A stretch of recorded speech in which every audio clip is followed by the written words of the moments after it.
All right, welcome everybody. Thanks for coming again today. It's nice, pleasure to have you all here. I love all your costumes. Does anybody like to share what you're doing? If you are doing anything fun tonight for Halloween? Anybody? I'm taking my sister trick-or-treating up in Awesome. Clarkdale. You're gonna go to Clarkdale, Yeah, it's right? awesome. What kind of fun stuff do they do there? Like every house on the block is decorated and tons of candy. Maybe I should bring my daughter there. Yes. Yeah, anybody else doing anything? You just, yeah. I'm taking my great aunt and my pug trick-or-treating. Okay, what part of the area are you I will going? be in Clarkdale as well. Oh, okay, Clarkdale seems to be the popular spot. You guys wanna share anything? I'm going with my bros to Uptown Sedona. Your bros, right? Yeah. Have fun, be Yeah. safe. I hear it's real busy up there, so I hope you have a good time. We're gonna have a blast. You're gonna have a blast. Awesome. All right. So I just want you guys to remember some of the rules we go over every week as far as being respectful to each other and towards me. Raising your hand, please do ask questions. That's what we're here for. So today we're going to be talking specifically about STIs. Okay. Does anybody know what STI stands for? Think about what we. How about STD? Has anybody heard of Oh, STD? Oh Yeah. What is STD?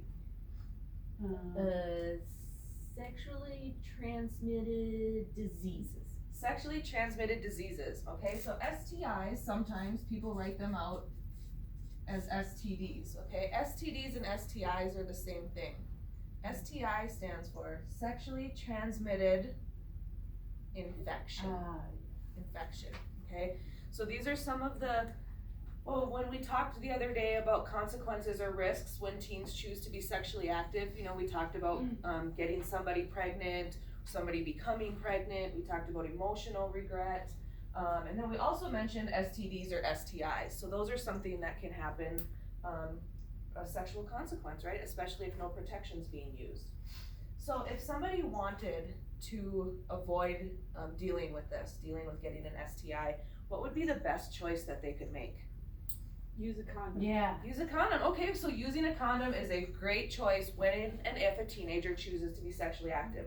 However, there's another choice that a person can make that is even better. Don't have sex. Don't have sex, right? Does anybody know what that term means when a person's not having sex? It starts with the letter A. Abstinence. Abstinence, right? And how effective is abstinence? Do you know on a scale?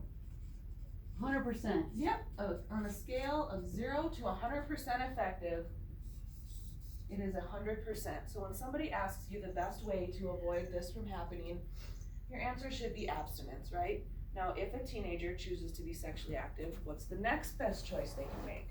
Wear a condom.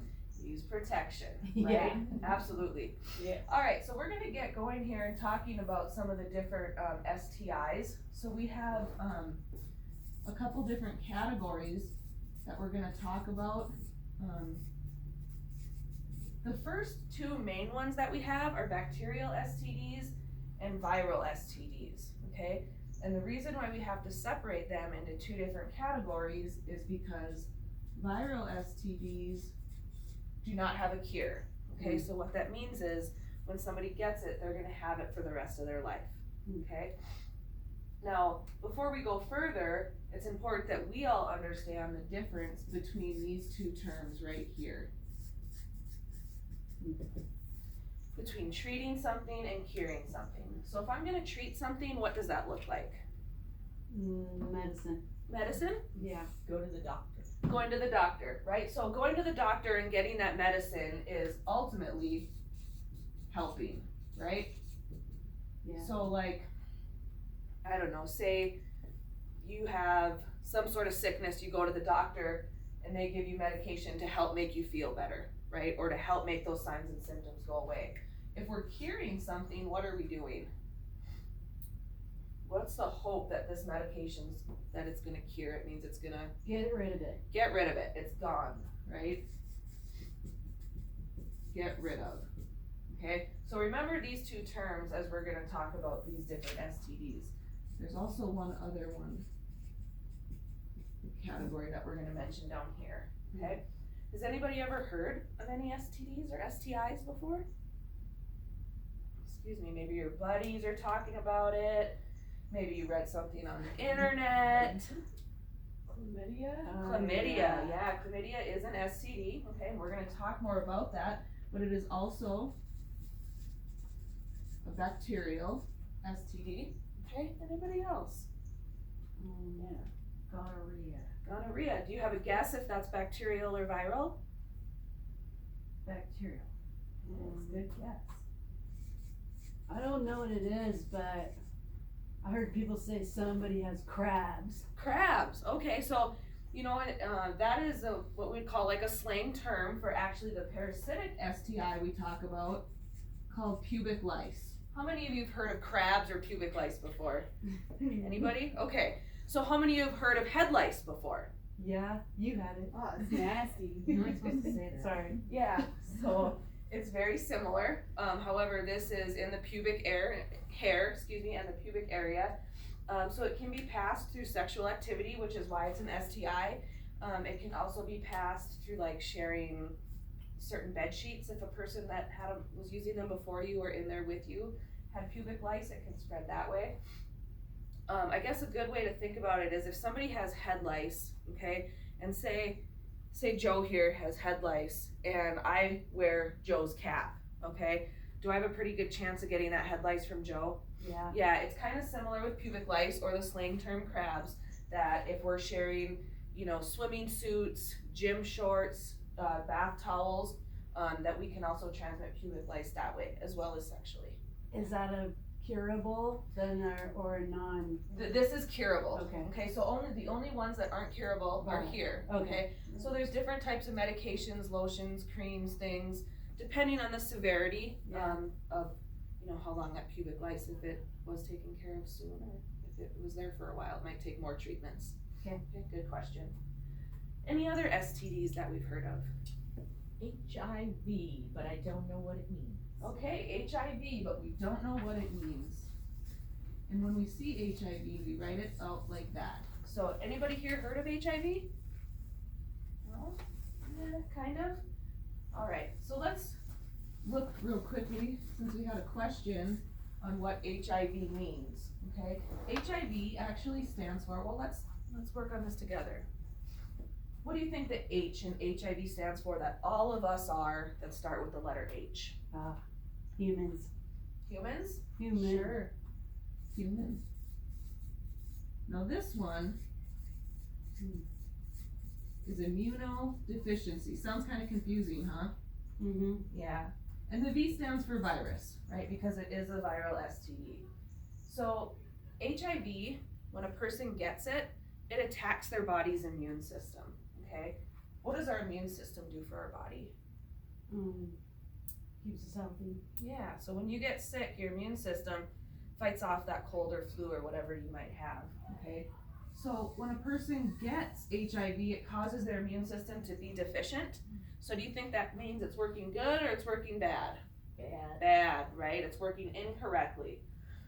So the virus causes the immune system to not work correctly, okay? And we're gonna come back to this, maybe if you guys have more questions later, or on one of our other lessons also we'll be talking more about it. So, like, how do you get that? Like, from a toilet? Okay, Or? good question. So, let's address how you get it first. So, in order to get HIV, okay, it needs to be passed from one person to another through a certain body fluids, I should say, okay? And there are 5 body fluids that can transmit it from a person who has it to another person, okay? Does anybody know what any of those fluids may be? Yes. Spit, no, so that's a common myth. A lot of times people think saliva or spit can transfer HIV from one person to another. That's not true, okay? So what else do you think? Blood. Yeah, blood. Blood's a very common one. I'll give you guys some hints. So there's semen, vaginal fluids, rectal fluids. And what do you think the 5th one is? No, the easiest way for me to give you a hint would be a fluid that a mother can pass to her child. Like milk? Yeah. Like breast milk, right? Okay, so this isn't as common to be spread this way to mothers who get regular medical attention, but a lot of times in other countries, breastfeeding from an HIV positive mother to their child, it's just important that we understand that this is a way that it's transmitted. So, what was the second part of your question? Toilet seat, right? Yeah, so let's look at it this way. Answer the question, no, you can't get HIV or other STDs from a toilet seat, right? One of these fluids has to be able to enter your body in order for you to get HIV, okay? So, logically thinking, if you walk into a toilet seat and there's blood all over it, are you going to sit on it? No, Probably not, No. right? And even if a person did, it would have to find a way to enter that body, okay, enter that other person's body. So those are the way that HIV is transmitted from one person to another, okay? So let's look back here. We have a couple more STDs to go over. Anybody have any guesses? I had to go to the doctor and get the shot for something, Okay, and it had like 3 letters. okay, so I think what you're referring to is HPV, okay? HPV stands for the human papillomavirus, and there are, probably the shot you're referring to, is a vaccine that's available, okay? There's 2 different kinds that are available for females, one that's available for males, okay? And what that does is it helps to protect your body against certain strains of this virus, because there's many different types of strains, and there's some that are more common than the others that vaccine helps to protect against. Let's just pick 2, for example, 2 of the very common ones. One very common strain of HPV is one that can cause cervical cancer in females, which can be scary because it can be hard for them to detect, okay, without regular screenings. And then another common one is one that can cause genital warts, okay, so that would be warts on in or around the genital area, okay? Yeah. Now, what if I have a wart on my hand? Does that mean I have HPV? Okay, great question. So that would probably be more like your typical plantar's wart that people can sometimes get on their ankles, their feet, their hands. And most of the time those can be treated with medicines over the counter. And if not, your doctor can take care of it by freezing it off. But that is completely different than genital warts. And by no means should genital warts try to be treated with the medications that we would treat a plantar's wart, okay? Sometimes these outbreaks will go away on their own. Other times you may need to go to a doctor also to get them frozen or lasered off, okay? An important thing to remember with genital warts is when you or your partner, if you have it, or if there's something visible that looks like genital warts, or kind of jumping ahead, herpes, for example, that skin-to-skin contact with those open sores is very contagious. So the chances of passing it to your partner really increase when an outbreak's happening, okay? Any questions so far? Any other STDs you guys can think of? You're doing really well so far. I heard of this one where this like artist had it and then he went crazy because they didn't, I don't know if they could fix it or not. Do you know what I'm talking about? I feel like it starts with an S. I feel like you're thinking of syphilis. That is my guess. Okay, and we're gonna come back, I'm not trying to skip over all this, we're gonna come back to learn more about, well, what is it, okay? Because the best way for me to explain to you what it is that it is an STI, but we need to look at what the signs and symptoms are. What can it do to your body? And we have an activity plan later that will fill you in on all of that, okay? Yeah. Okay, but our herpes are, you know, how people get them on your mouth? Are they the same herpes as the other herpes? Okay, so there is genital and oral herpes, okay? And oral herpes are sores on in or around the mouth, and then genital herpes are on in or around the genital area. Where people get confused is sometimes people say, how many of you have heard of cold sores? Have you ever heard people call herpes cold sores? Sometimes. So the best way to explain it is if we look at the herpes family, right? And over here we have the oral herpes that I have right here, okay? and then we have the genital herpes. So those are those two strains, technically in the herpes family, Mm-hmm. right? So the easiest way to explain it is that cold sores technically are part of that virus, but they're caused by different reasons. So just because somebody has a cold sore, we don't necessarily consider that to be Okay. the sexually transmitted version of it. And these can come and go for many different reasons, and some even little kids can get them.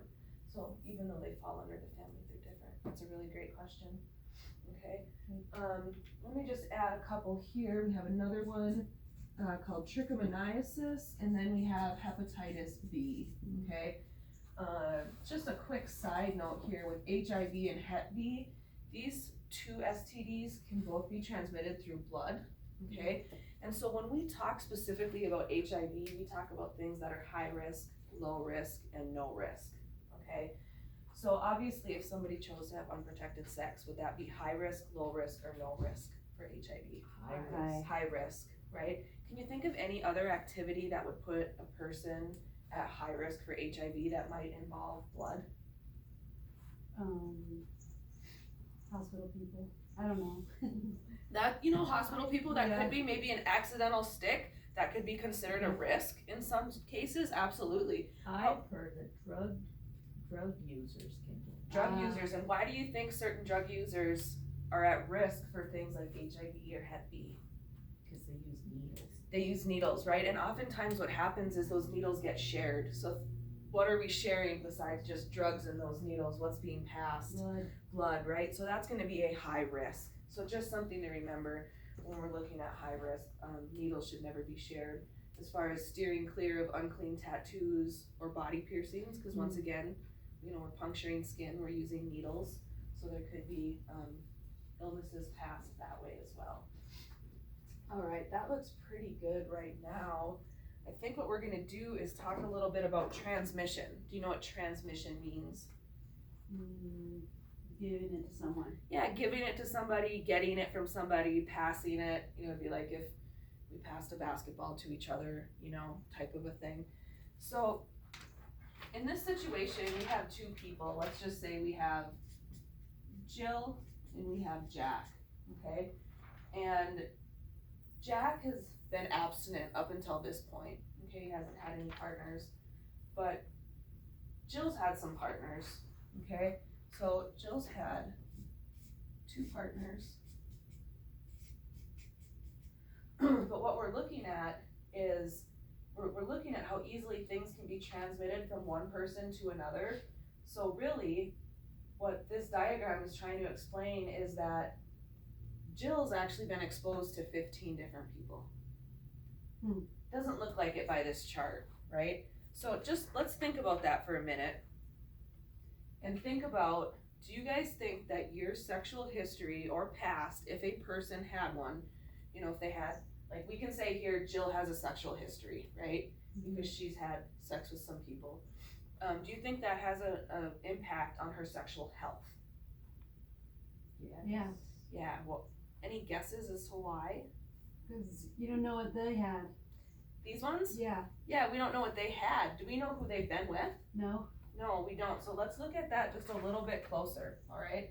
So we're gonna say this person also had two partners, and this one had two partners. Do you think we know all of Jill's sexual history, or her risk basically yet? Do we know what these people have or people they've been with? No, we don't. So let's go a little further. So we know now that this person also had two partners.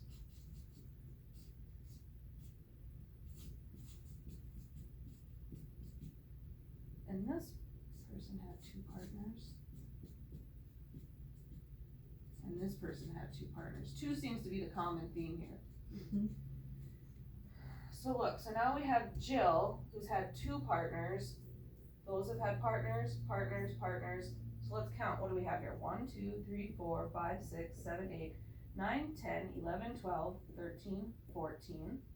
So she's had 14. Yeah. She's could possibly exposed to 14 different things, right? Mm-hmm. So she would be number 15. So does that mean when Jack is choosing to have sex for the first time with Jill, he's possibly exposing himself to 15 different people? Yeah. Especially if these all happened unprotected, right? And we're actually just stopping right here. What if we went further?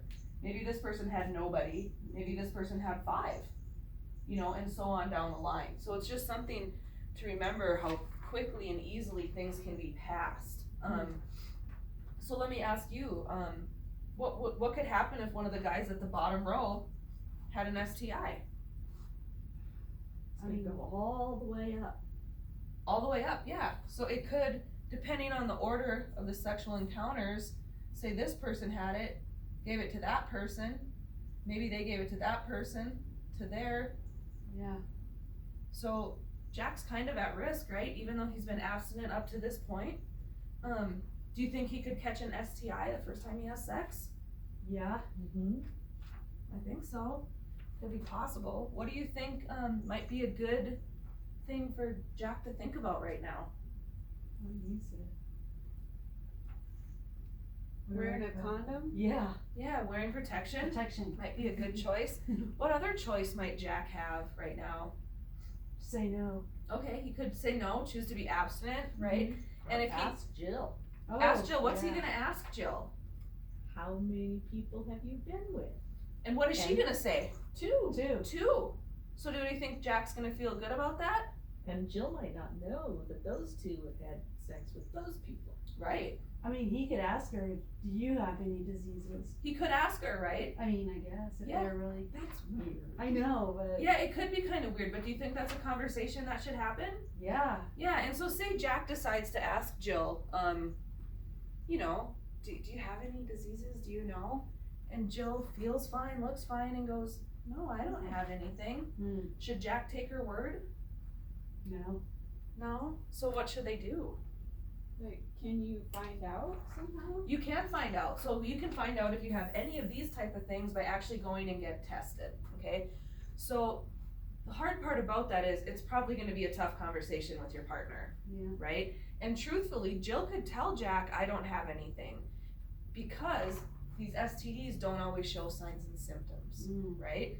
So the best thing for Jack and Jill to do together is to go to the doctor and get tested, okay? And that way they can be for sure that neither of them have anything, okay? Does that make sense?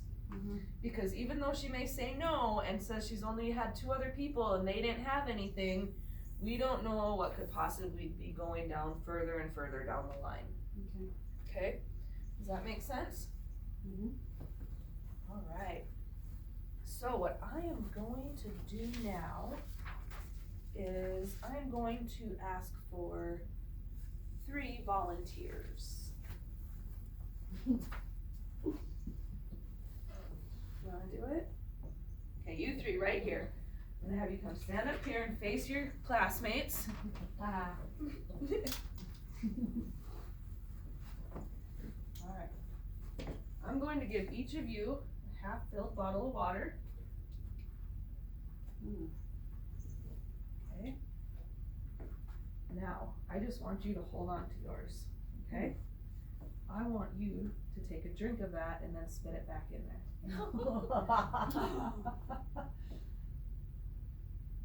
Make sure you're all paying attention. Oh. Gross. I want you to chew on a couple of these and Oh. then spit them in your water. Looks really gross.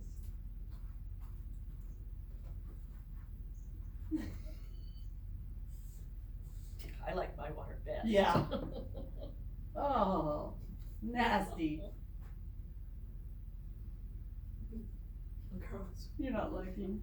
All right, now, class, Yes. if you had to choose Oh. a water, if you had to take a drink of water out of any of these 3 bottles of water, are you gonna choose bottle number 1, number 2, or number 3? Totally choosing number 1. And why are you choosing number 1? Because I know there's nothing gross in it. You know there's nothing gross in it, Yeah. okay? That's right. So now I'm just gonna take my 3 friends over here out of the view. And I want you guys to switch waters, however. Okay, now come back over here and line up. So now, we're gonna take a look. Let's see your bottles, let's make sure we can Oh. see them all. So now, class, Oh, man. which bottle are we gonna take a drink out of now? Definitely not that one. Definitely not, right? Because we can see something's wrong. I don't even know. You don't even know. Because So they look like they're both good. exactly. So if we think of these bottles of water as people, okay, and we think about spreading diseases, right? In the first steps of this, we knew which one wasn't infected, right? Yeah. So we can even refer back to Jack and Jill if we wanted to, because one of these has spit in it, right? Yep. But we can't see it. I don't know. So you can think of that as one of these two people has an STD, but we can't see it. Okay?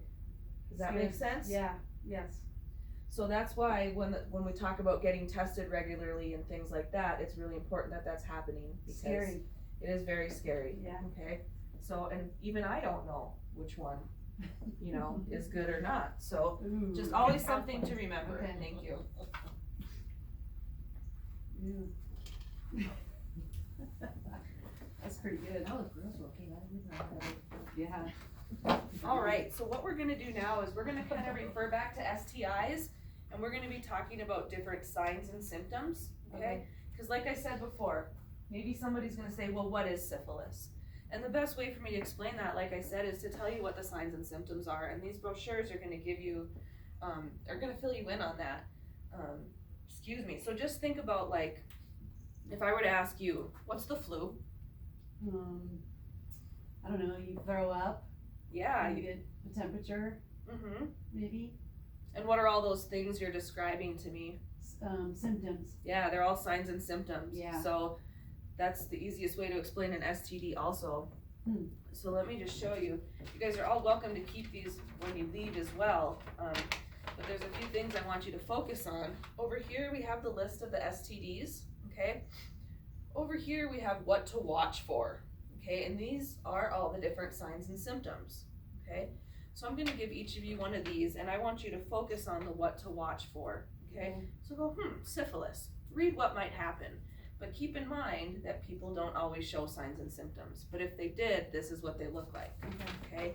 And then we're gonna do an activity. I'll give you about, 3 to 5 minutes. We're gonna look that over. And then we're gonna play an activity to identify some of these signs and symptoms.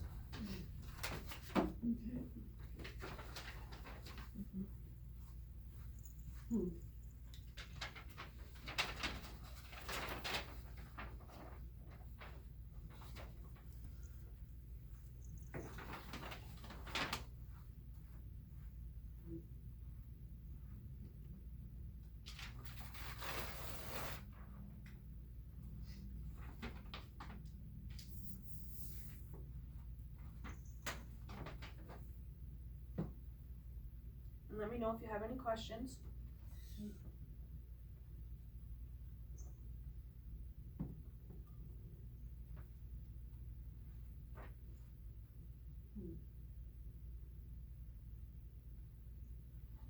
Is hepatitis C blood too, though? You get it blood also? But it's bacterial? Hepatitis C can also be transmitted Mhm. through blood. Yeah. They don't necessarily consider it to be STI. Okay. And there's a lot of different hepatitises out there also Mm. that you can get from other things like hepatitis A. Mm. Quite honestly, I don't know how far all the letters go, but Gosh. and there's different, like even for this one, like we talked about with HPV having a vaccine, there's also a vaccine for hepatitis B.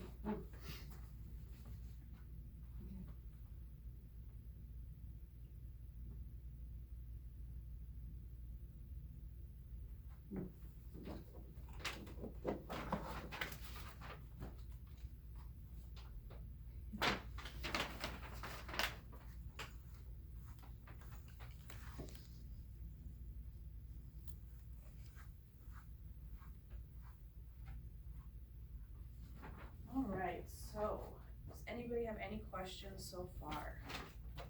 This is a lot. It is a lot, yeah. one thing you will notice, is that a lot of the bacterial STDs, they have a lot of similar signs and symptoms, don't they? Yes. So it may be hard to know exactly what it is. So question for you guys, let's say somebody got chlamydia, okay? And for 7 to 10 days, they're starting to have this, unusual, odd smelling discharge and kind of smells funny and it looks funny, and then it goes away, okay? Like it just stops. Does that mean that their disease went away? No. No, it doesn't. So what do they need to do even though their signs and symptoms went away on their own? Go to the doctor. They have to go to the doctor, right? Yeah. So even though sometimes people don't experience signs and symptoms, some people do, okay? And just because those signs and symptoms go away on their own doesn't mean the STI does. You actually need to have the medication in order to get rid of it.